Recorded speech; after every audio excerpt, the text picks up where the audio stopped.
আসসালামু আলাইকুম ওয়া রাহমাতুল্লাহি ওয়া বারাকাতুহু। প্রিয় ভাইরা, পবিত্র কোরআন মাজিদে আল্লাহ তাআলা বলেছেন, ওয়াকিমুস সালাহ, সালাত কায়েম করা এবং যাকাত আদায় করো। যাকাতের গুরুত্ব ইসলামে অপরিসীম। আল্লাহ তাআলা বলছেন, ওমা উমিরু ইল্লা লিয়া'বুদুল্লাহা মুখলিসিনা লাহুদ-দীন হুনাফা ওয়া ইউকিমুস সালাহ ওয়া ইউতুয যাকাহ ওয়া যালিকা দীনুল কাইয়্যিমাহ।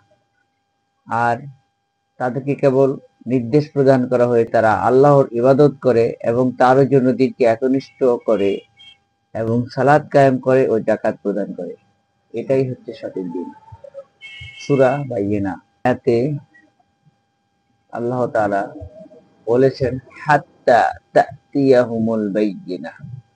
বাইয়িনা শব্দটি সূরার নাম হিসাবে গৃহীত হয়েছে। এর অর্থ হলো স্পষ্ট প্রমাণ, অর্থাৎ আহলে কিতাব ও কিতাবের মুশরিকগণ তাদের কুফর থেকে নিবৃত হবে না যতক্ষণ না একটি স্পষ্ট প্রমাণ এসে তাদের কাছে কুফরিটি ভুল ও অসত্য ধরিয়ে দেবে। আর সেই স্পষ্ট প্রমাণ হচ্ছে রাসূল সাল্লাল্লাহু আলাইহি সাল্লাম তাদের উপর নাজিল হওয়া আর কুরআনুল কারীম। সূরাটির বৈশিষ্ট্য, রাসূল সাল্লাল্লাহু আলাইহি সাল্লাম উবাই ইবনে কাব রাদিয়াল্লাহু তাআলা আনহুকে বললেন, আল্লাহ আমাকে নির্দেশ দিয়েছে যে আমি তোমাদেরকে লাম ইয়াকুনিল্লাযীনা কাফারু সূরাটি পড়ে শোনাই।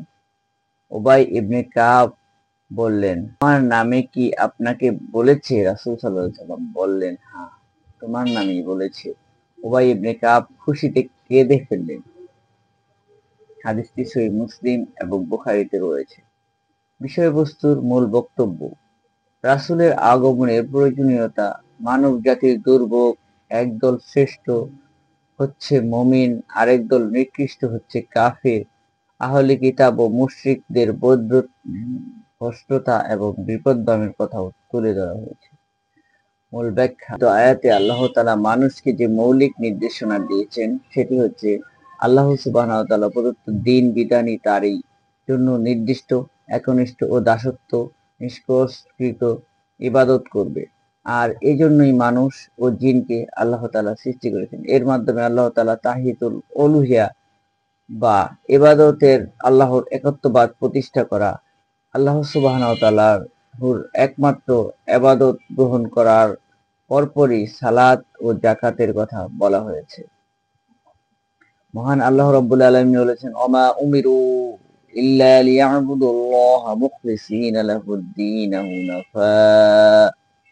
আর তাদেরকে কেবল এই নির্দেশই প্রদান করা হয়েছে যেন তারা ইবাদত করে, তার জন্য দিনকে একনিষ্ঠ করে এবং সালাত আদায় করে। ওমা উমিরু ইল্লা লিয়া'বুদুল্লাহা মুখলিসিনা লাহুদ-দীন হুনাফা। আর তাদেরকে কেবল এই নির্দেশই প্রদান করা হয়েছে যে তারা যেন আল্লাহর ইবাদত করে, তার জন্য তার দিনকে একনিষ্ঠ করে। একমাত্র ইবাদত তারই করা, তার দিন তার অনুযায়ী পালন করা। আল্লাহ মানব এবং জিনকে সৃষ্টি করেছেন তার ইবাদত, রুবুবিয়াত, উলুহিয়াত ও তার নামের গুণাবলী তাওহীদের নিরাকুশ ঘোষণা দান করা পরিহার্য। আর তার সাথে কেবল কোনো কিছুকে শরীক করা, তার অংশী স্থাপন করা সুস্পষ্ট শিরক বা কুফরি।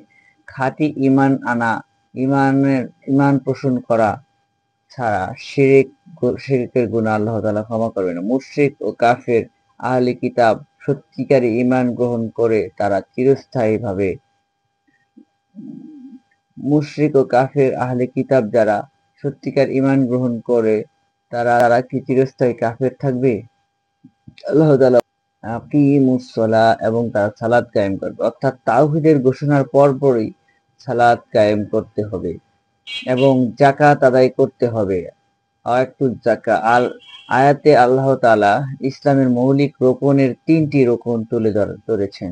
এই রোকনের ৩টির অধীনে খুব গুরুত্বপূর্ণ, যার উপর গোটা ইসলামের ইমারত দাঁড়িয়ে আছে। রাসূল সাল্লাল্লাহু আলাইহি সাল্লাম বলেছেন, বুনিয়াল ইসলামু আলা খামস, শাহাদাতু আল্লা ইলাহা ইল্লাল্লাহ ওয়া আন্না মুহাম্মাদার রাসূলুল্লাহ ওয়া ইকামুস সালাহ ওয়া ইয়াতুজ যাকাহ ওয়া ইতাউজ যাকাহ ওয়াল হাজ্জু শাহরু রমাদান।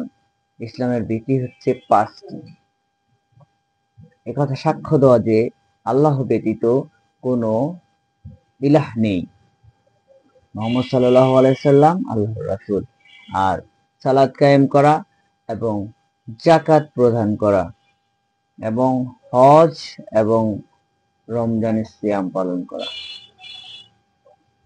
এটা আছে সহিহ বুখারী, সহিহ মুসলিম এবং অন্যান্য হাদিসের কিতাবে। ইসলামে সালাতের গুরুত্ব অপরিসীম। সালাতের হচ্ছে দ্বীনের একটি এমন ভিত্তি যেটা ছাড়া ইসলামের অস্তিত্ব টিকে না। মুআয ইবনে জাবাল রাদিয়াল্লাহু তাআলা আনহু রাসূল সাল্লাল্লাহু আলাইহি সাল্লাম বলেছেন, ইসলাম হচ্ছে দ্বীনের মাথা আর সালাত হচ্ছে এর খুঁটি। এর খুঁটি যত উচ্চ ওই চূড়া হচ্ছে জিহাদ। এর খুঁটি এবং তার মানে সালাত আমাদের ইসলামের গুরুত্বপূর্ণ একটি ইবাদত। তারপরে হচ্ছে যাকাত। যাকাত মানুষকে তার অর্থ উপার্জনকে হালাল করে নেয়।